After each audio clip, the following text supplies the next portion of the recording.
हरे कृष्णा, दंडवत प्रणाम आप सभी को। तो आज हम भगवद गीता के बहुत सुंदर श्लोक पे चर्चा करेंगे। 2.40 नेहाभिक्रम नाशोऽस्ति प्रत्यवायुना विद्यते स्वल्पमपस्य धर्मस्य त्रायतो महतो भयात्।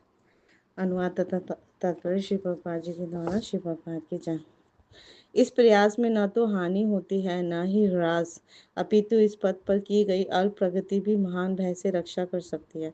तो श्री प्रभुपाद जी तात्पर्य समझा रहे हैं कि ये जो हम भगवान के आदेशानुसार कार्य करेंगे कृष्ण भावना अमृत में, इसमें कोई भी हानि नहीं है और कोई भी हम गिर नहीं सकते, ह्रास नहीं है। पर इसमें थोड़ा सा भी हम कार्य करते हैं या प्रगति होती है तो हमारे महान भय से हमारी वो रक्षा कर देती है। तो कर्म का सर्वोच्च दिव्य गुण है कृष्ण भावना अमृत में कर्म करना। इंद्रिय तृप्ति की आशा से कर्म न कर कर भगवान श्री कृष्ण के हित में कर्म करना, भगवान श्री कृष्ण की प्रसन्नता के लिए कार्य करना।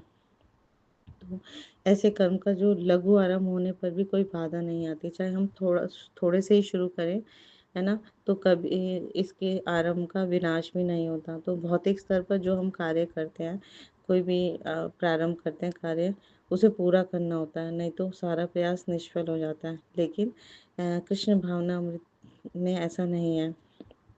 कृष्ण भावना में प्रारंभ किए जाने वाला कोई भी कार्य है, चाहे अगर अधूरा भी रह जाए तो उसका स्थायी प्रभाव पड़ता है।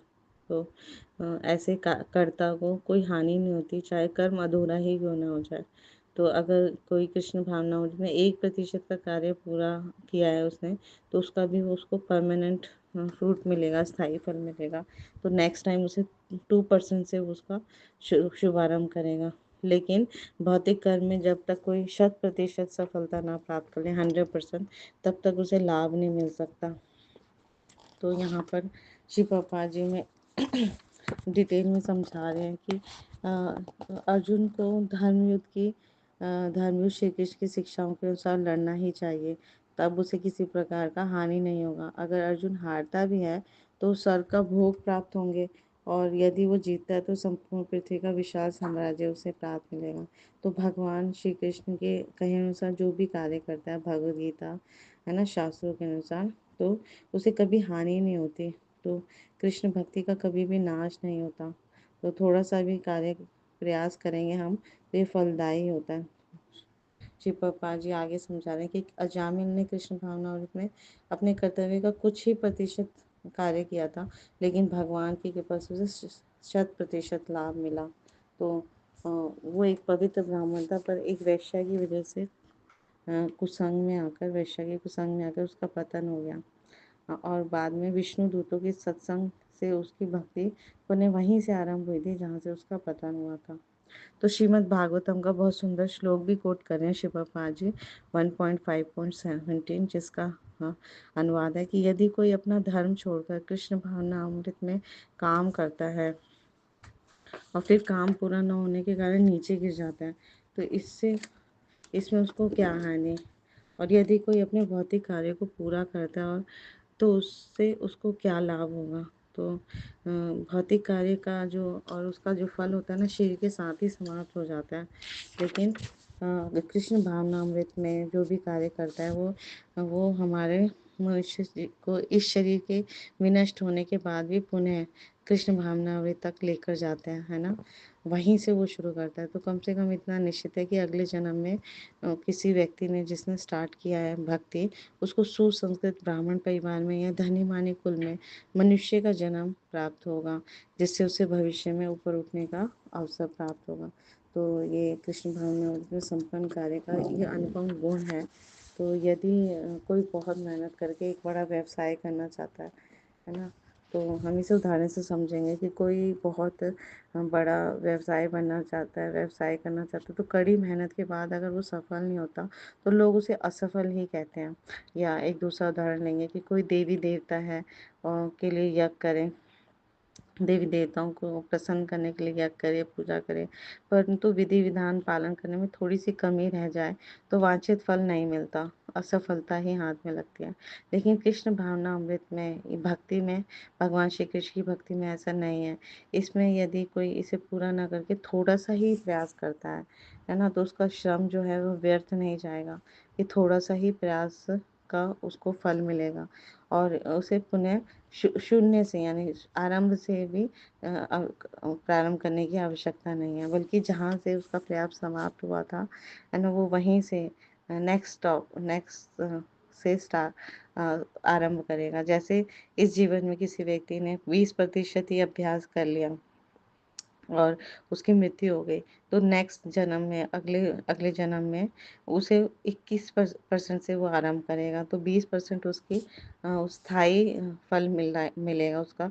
उसकी प्रगति जो है कभी भी व्यर्थ नहीं जाएगी, वो शाश्वत उसके बैंक में वो जमा है वो पूंजी। तो परंतु भौतिक जगत में ऐसा नहीं है। भौतिक जगत में हम देखते हैं कोई पीएचडी करे व्यक्ति, और जब उसका मृत्यु भी हो जाता है, पीएचडी कर लिया, बहुत बहुत सारी डिग्रियां आ जाए उसके पास, पर मृत्यु के साथ सब कुछ समाप्त हो जाएगा। उसका भौतिक धन धान्य, उसका भौतिक जितना भी डिग्री है सब समाप्त हो जाएगा। जब अगला जीवन अगर उसे मनुष्य का मिला तो दोबारा वो शुरुआत नर्सरी से ही पड़ेगा, है ना। दोबारा उसको धन एकत्रित करना ही पड़ेगा शून्य से। तो इस तरह से हम देखते हैं कि कृष्ण भक्ति जो है वो सभी मनुष्य का परम धन है, जिसका कभी भी क्षय नहीं होता। तो ये बहुत सुंदर श्लोक है। तो इस प्रयास में ना तो हानि है ना ही दोष है ना। तो इस पथ पर अगर हम अल्प प्रगति भी करते हैं तो हमारे महान भय से रक्षा होती है। तो हमें ये समझ आता है पूरे श्लोक का सार यही है कि हम जितना अधिक भगवान का भजन कीर्तन, भगवान की प्रसन्नता के लिए कार्य करेंगे तो हमारा वो शाश्वत पूंजी हमारे साथ रहेगी, इस जीवन में भी और अगले जीवन में भी, और उसका हमें एक परमानेंट फल भी मिलेगा और कृष्ण प्रेम भी जागृत होगा हमारे हृदय में।